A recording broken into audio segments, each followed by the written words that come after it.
Hello guys, welcome back my YouTube channel. ഇന്നത്തെ video എന്ന് പറയുന്നത് നമ്മുടെ സ്വന്തം ഇരിഞ്ഞാലക്കുടയിലെ പിണ്ടിപ്പെരുന്നാളാണ്.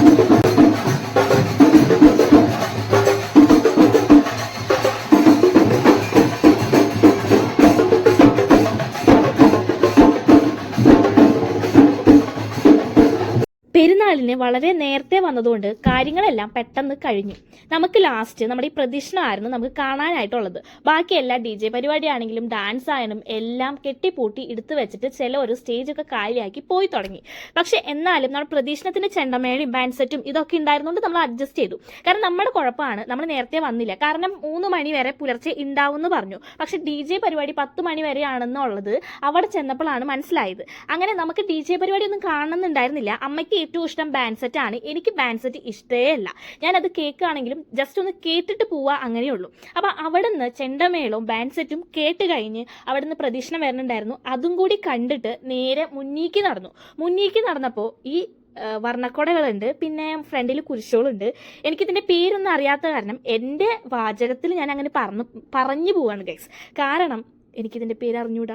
അവിടെ നിന്ന് കുറച്ച് മുന്നോട്ട് നടന്നപ്പോൾ നമ്മുടെ കാളവണ്ടിയും കാളേനൊക്കെ കണ്ടു. അപ്പോൾ പെട്ടെന്ന് എന്താ പറയാ, ഏറ്റവും വെറൈറ്റി ആയിട്ട് തോന്നി എനിക്ക്. കാരണം ഞാൻ ഈ തൃശ്ശൂർ വന്നിട്ട് ഞാൻ ഇതുവരെ ഇങ്ങനത്തെ കാളേനെയൊന്നും ഈ ഭാഗത്ത് കണ്ടിട്ടില്ല. ഫസ്റ്റ് ടൈമാണ് ഞാൻ ഇവിടെ കാണുന്നത്. നമ്മൾ അട്ടപ്പാടിയിലൊക്കെ ഇത് നിറച്ചിട്ടുണ്ടെങ്കിൽ തന്നെ ഇവിടെ ഞാൻ കണ്ടിട്ടില്ല. അപ്പം എനിക്കതൊരു കൗതുകമായിരുന്നു. പിന്നെ ഇതിന്റെ ബാക്കിലാണെങ്കിൽ ഓരോരുത്തർ ഇങ്ങനെ ലൈറ്റ് കത്തിച്ച് വെച്ചിട്ട് ഇങ്ങനെ നിരനിരയായിട്ട് നിൽക്കണ്ടായി, നമ്മളെ അണ്ണന്മാരെന്ന് പറയും. അവിടുന്ന് മുന്നോട്ട് നടന്നപ്പോൾ നമ്മുടെ ആകാശത്ത് പൂത്തിരിയും മത്താപ്പും സാധനങ്ങളൊക്കെ കത്തുന്നുണ്ട്. അവിടുന്ന് കുറച്ചും കൂടെ നടന്നപ്പോൾ നമ്മുടെ താമ്പൂലം പരിപാടി നടക്കുന്നുണ്ട് കേട്ടാ.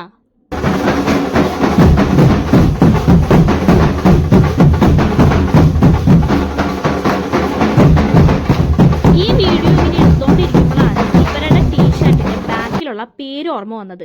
അങ്ങനെയാണ് ഞാൻ കുറെ നേരത്തെ ആലോചനയ്ക്ക് ശേഷം ഞാൻ എൻ്റെ കൂട്ടുകാരൻ ഉണ്ടോയെന്നൊന്ന് തപ്പി നോക്കിയപ്പോൾ ദാ നിൽക്കണ ഏറ്റവും ലാസ്റ്റ് റൈറ്റ് സൈഡിൽ ഉണ്ടായിരുന്ന ഞാൻ ലെഫ്റ്റ് സൈഡിൽ വന്നിട്ട് ഇവനെ ഞാൻ ഒന്ന് ഞെട്ടിപ്പിച്ചു. കാരണം എടാ നീ എവിടെയാണ്ട മോനെ, ഞങ്ങൾ നേരിട്ട് കണ്ടിട്ട് 5-6 മാസമായി. അങ്ങനെ ഇപ്പോഴാണ് ഒന്ന് കാണണത്. അപ്പൊ നമ്മൾ കാണുമ്പോൾ ഒന്നും മിണ്ടിയില്ലെങ്കിൽ മോശമല്ലേ. ചിലപ്പോൾ അവൻ എന്നെ കണ്ടിട്ടുണ്ടാവും, എന്നെ കാണാനുള്ള സാധ്യതയൊന്നും ഇല്ല. കാരണം ഞാൻ ലാസ്റ്റ് ആണ്, ഇവൻ ലെഫ്റ്റ് സൈഡിലാണ് നിൽക്കണത്. അപ്പൊ പിന്നെ ഞാൻ കണ്ടിട്ടും കാണാത്ത പോലെ നിൽക്കണതും ഒരു എന്താ പറയാ, അവൻ കണ്ടാ പിന്നെ അതൊരു മോശമല്ലേന്ന് വെച്ചിട്ട് ഞാൻ അവനെ പോയി മിണ്ടി. ഞാൻ പൊതുവേ എനിക്കറിയുന്ന ആൾക്കാരെ ഞാൻ കണ്ടിട്ടുണ്ടെങ്കിലും പരമാവധി ഞാൻ ഒഴിഞ്ഞു മാറാനായിട്ട് ശ്രമിക്കും. ഇപ്പോൾ എന്ന് പറയുമ്പോൾ ഇവൻ്റെ കാര്യത്തിൽ എനിക്ക് ഒഴിഞ്ഞു മാറാൻ പറ്റില്ല. കാരണം കണ്ടു എന്നുള്ളത് കണ്ടു തന്നെ കാണിക്കണം. അത് കാരണമാണ് ഞാൻ പോയി മൈൻഡ് ചെയ്തത് കേട്ടോ. എനിക്കുണ്ട് അങ്ങനത്തെ ചില സ്വഭാവങ്ങൾ ഗൈസ്.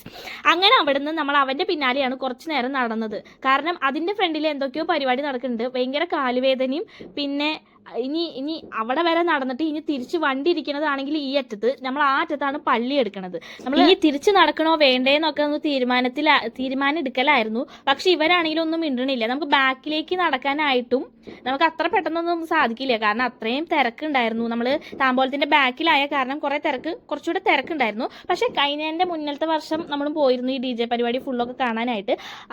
ആ പെരുന്നാളിനെ അപേക്ഷിച്ച് ഈ പെരുന്നാളിന് കുറച്ച് ആൾക്കാരൊക്കെ കുറവായിരുന്നു. ആൾക്കാരൊക്കെ ഇനി 9 മണി 10 മണി ആയതുകൊണ്ടായിരിക്കും ചിലപ്പോൾ പോയത്. ചിലപ്പോൾ DJ ഒക്കെ കഴിഞ്ഞപ്പോൾ ആൾക്കാർ പോയിട്ടുണ്ടാവും. നമ്മൾ അതൊക്കെ കഴിഞ്ഞിട്ടല്ലേ എത്തിയിരിക്കണത്. അങ്ങനെ നമ്മൾ താമ്പോലത്തിന്റെ കുറച്ചങ്ങോട്ട് പോയിട്ട് പള്ളിയുടെ അവിടേക്ക് പോയില്ല. അവിടെ തന്നെ ഡാണാവിൽ സിഗ്നൽ എടുത്ത് കളഞ്ഞിട്ട് റോഡ് പണി നടക്കുന്നുണ്ടായിരുന്നു. അപ്പൊ അവിടെ നിന്ന് ഇങ്ങോട്ട് തിരിച്ചങ്ങോട്ട് നടന്നിട്ട് നമ്മളെ കാളക്കുട്ടന്മാരെയാണ് ഫസ്റ്റ് കണ്ടത്. അപ്പം നമ്മുടെ പ്രദക്ഷിണം ഏകദേശം പള്ളിയുടെ അവിടെ ഒന്നും എത്താറായിട്ടില്ല. അതിന്റെ മിഡിൽ പോർഷനിലൊക്കെ ആണെന്ന് തോന്നുന്നു എത്തണത്. അപ്പം ഞാൻ പറഞ്ഞല്ലോ ഇതേപോലത്തെ കുറേ പേര് എനിക്ക് തോന്നുന്നു കൗണ്ടർമാരെന്നൊക്കെ പറയും. അപ്പം ഇതേപോലെ ലൈറ്റ് കത്തിച്ച് നിൽക്കുന്നത് എന്താണെന്ന് അറിയില്ല. പിന്നെ ഇതേപോലത്തെ കുരിശുകൾ നല്ല രസമുണ്ട് കാണാനായിട്ട്. ഇതിപ്പം ഈ ക്യാമറയിൽ കാണുമ്പോൾ എനിക്ക് ഭംഗിയുണ്ടോയെന്ന് അറിയില്ല ഗൈസ്. അങ്ങനെ ഇങ്ങനെ പ്രദക്ഷിണം വന്നപ്പോൾ തന്നെ അവിടെ ഫ്രണ്ടിലുള്ള വീട്ടിലെ പൂത്തിരിയും മത്താപ്പും സാധനങ്ങളൊക്കെ കത്തിച്ച് തുടങ്ങിയിട്ടുണ്ട്. പിന്നെ അവിടുന്ന് കുറച്ച് മുന്നോട്ട് പോയപ്പോൾ നമ്മുടെ ബാൻഡ് സെറ്റുകാർ നിൽക്കുന്നുണ്ട്. ബാൻഡ് സെറ്റുമാർ ട്യൂണിങ് ഒക്കെ ഇടുന്നുണ്ട് കേട്ടോ. അപ്പോൾ ഇത് കാണണോ വേണ്ടേ എന്നുള്ളൊരു ആലോചനയിൽ ഇങ്ങനെ നിൽക്കുക. അപ്പോൾ ഇഷ്ടപ്പെട്ട പാട്ട് കാരണം അമ്മ അവിടെ നിൽക്കുന്നുണ്ട്. എനിക്കാണെങ്കിൽ ബാൻഡ് സെറ്റ് അത്ര ഇഷ്ടമല്ലാത്ത കാരണം ഞാൻ കേട്ടില്ല എന്ന് പറഞ്ഞിട്ടാണ് ഇവിടെ നിൽക്കുന്നത്. അപ്പൊ അമ്മ അവിടെ ഫ്രണ്ടിൽ അങ്ങാണ്ടോ കുഞ്ഞ് അവിടെ നിൽക്കുന്നുണ്ട്. അങ്ങനെ ഞാൻ കണ്ട് എനിക്ക് ഏറ്റവും ബോറടിച്ചുകൊണ്ട് ഇങ്ങനെ ഇരിക്കുമ്പോഴാണ് ഞാൻ ഇവരുടെ റിതം ശ്രദ്ധിക്കുന്നത്. ആ മിഡിലിൽ നിൽക്കുന്ന ചേട്ടന്റെ ഡ്രമ്മിങ് കണ്ടിട്ടാണ് എനിക്ക് ഈ പാട്ടൊന്ന് ശ്രദ്ധിക്കാനായിട്ട് തോന്നിയത്. ഇന്ന് വരെ പെരുന്നാളിന് പോയിട്ട് കണ്ടിട്ട് വീട്ടിൽ വന്ന് ശരിക്കും കിടന്ന് ഉറങ്ങൽ മാത്രമായിരുന്നു. ആ പെരുന്നാളിനെ കുറിച്ച് ഒരു ഓർമ്മയോ അല്ലെ അങ്ങനെ കാലുവേദന കൈവേദന അത് പറയാണ്ടല്ലാണ്ട് ഫസ്റ്റ് ഞാൻ പറഞ്ഞ പോലെ DJ പരിപാടി ഇതൊക്കെയാണ് നമ്മൾ മോസ്റ്റ് ആയിട്ട് എപ്പോഴും പറയണ കാര്യം. പക്ഷേ ഇവരുടെ മുഖം മുഖത്ത് ഈ ഡ്രമ്മിങ് ചെയ്യണ, ഈ വായിക്കണ ഈ ബാൻഡ് ഓരോ ചേട്ടന്മാരുടെ മുഖത്തും എന്തൊരു സന്തോഷത്തിലാണ്. അവർ ഓരോ പാട്ട് കൊട്ടുമ്പോഴും അവരുടെ ചിരി കണ്ടിട്ട്, അവർ വായിക്കണ എന്താ പറയാ ഒരു ഫ്ലോ കണ്ടിട്ട്, അതിലൊരു സന്തോഷം കണ്ടിട്ടും അവർ കാണിക്കുന്ന ആക്ഷൻസ് കണ്ടിട്ടാണ് ഞാൻ ഇത്രയും ബോറടിച്ച ആ ഒരു സിറ്റുവേഷനിൽ ഇവരുടെ ഫേസ് ഒക്കെ കണ്ടപ്പോഴാണ് ആ ബാൻഡിലേക്ക് ഞാൻ ഇറങ്ങി ചെന്നത്.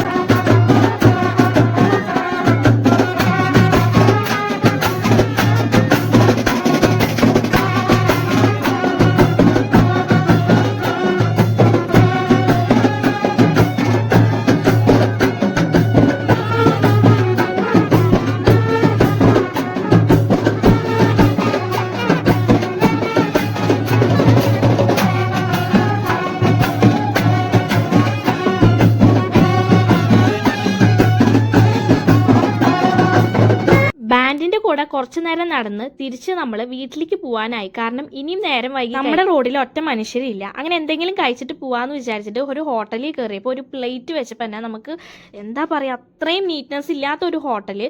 അവിടുന്ന് 2 ചിക്കൻ ബിരിയാണി നമ്മൾ ഓർഡർ ചെയ്തിട്ട് അത് അവിടെ തന്നെ കൊടുത്തിട്ട് നേരെ അപ്പുറത്തുള്ള തട്ടുകടയിൽ വന്ന് സമാധാനമായിട്ട്